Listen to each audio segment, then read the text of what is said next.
Hey all! మీలో ఎంతమందికి చేపల కూర అంటే ఇష్టము? అండ్ దట్ టూ కొర్రమీను చేపల కర్రీ. కమెంట్ చేయండి. ఆల్సో ఈసారి మీరు ఎప్పుడైనా చేపల కర్రీ తయారు చేయాలి అనుకుంటే ఈ వీడియోలో చూపిస్తున్న విధంగా ట్రై చేయండి. మీకు మంచి థిక్ గ్రేవీ కన్సిస్టెన్సీలో వస్తుంది. రైస్లో మిక్స్ చేసుకోవడానికి మంచిగా ఉంటుంది. ఆల్సో టేస్ట్ కూడా చాలా బాగుంటుంది. అండ్ మనం చేపలు ఇక్కడ మాకైతే మార్కెట్లో ఎలా అంటే వాళ్ళని కడిగితే బేసిక్ క్లీనింగ్ చేసిస్తారనమాట. నేను ఆల్మోస్ట్ 1.5 కేజీ చేప వరకు తీసుకున్నాను.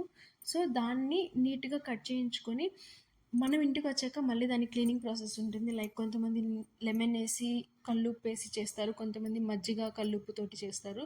సో మీరు ఎలా అయితే క్లీన్ చేసుకుంటారో ఆ ప్రాసెస్లో నీట్గా క్లీన్ చేసేసుకోండి. నెక్స్ట్ 1.5 కేజీ చేపల ముక్కల్లోకి నేను ఇక్కడ చూపిస్తున్న విధంగా ఈ సైజు చింతపండుని ముందుగా నానబెట్టి ఉంచుకున్నాను. అలాగే చేపల కర్రీలో ఎప్పుడైనా సరే మ్యాంగో వేస్తే ఒక డిఫరెంట్ టేస్ట్ని మీరు ఎక్స్పీరియన్స్ చేయొచ్చు అండ్ చాలా టేస్టీగా ఉంటుంది. సో పచ్చళ్ళలో యూస్ చేసుకునే మామిడికాయని హాఫ్ వరకు వేసుకోండి, ఎక్కువ అవసరం లేదు. అండ్ తర్వాత ఒక చిన్న సైజు టమాటో అండ్ ఆనియన్స్ 4 మిర్చి. నెక్స్ట్ వీటిని ఒక 2 టేబుల్ స్పూన్ ఆయిల్ వేసేసి మిర్చి ఇంకా ఆనియన్స్ని కొంచెం వేగాక చిన్న సైజు టమాటో ఏదైతే కట్ చేసుకున్నామో దాన్ని వేసుకొని మగ్గిన తర్వాత కొంచెం జింజర్ గార్లిక్ పేస్ట్ యాడ్ చేయండి. వన్స్ ఇదంతా మగ్గి ఆయిల్ బయటకు వస్తున్నప్పుడు మనం నీట్గా క్లీన్ చేసి పెట్టుకున్న చేపల ముక్కల్ని వేసి ఒక 2 మినిట్స్ అలా వదిలేసేయండి. చింతపండుని బాగా పిండుకొని ఆ జ్యూస్ని ఇందులో యాడ్ చేసేసేయండి. ఎక్స్ట్రా వాటర్ ఏం యాడ్ చేయని అవసరం లేదు. మీరు చింతపండుతోని ఎంత వాటర్ అయితే తీసుకోగలుగుతారో అంత యాడ్ చేశాక దీన్ని ఎక్కువ గరిటె కూడా యూస్ చేయొద్దు. కొంచెం కల్లుప్పు వేసేసి మూత పెట్టేసుకొని ఒక 2 to 3 మినిట్స్ ఉంచండి.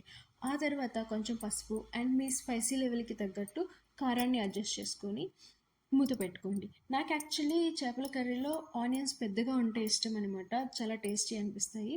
సో ఆల్మోస్ట్ ఇంకా ఒక 4-5 మినిట్స్లో ఆపేస్తారు అనగా మ్యాంగో ముక్కలు ఏవైతే ఉన్నాయో కట్ చేసుకుని అవి వేసుకొని, నేను ఇంట్లో ఎప్పుడైనా ఒకటే మసాలా యూస్ చేస్తాను అండ్ నేను ప్రిపేర్ చేసుకునేది ఈవెన్ చికెన్కైనా మటన్కైనా. సో ఆ మసాలాని కొంచెం యాడ్ చేసుకొని ఫైనల్గా పుదీనా అండ్ కొత్తిమీరతోటి సర్వ్ చేసేసుకోవచ్చు అనమాట. చాలా అంటే చాలా టేస్టీగా ఉంటుంది అండ్ గ్రేవీ కన్సిస్టెన్సీ కూడా ఉంటుంది. మీరు తప్పకుండా ట్రై చేయండి అండ్ నాకు కమెంట్స్లో మీకు ఎలా అనిపించిందో షేర్ చేసుకోండి. Thank you so much for watching and do subscribe for more interesting updates.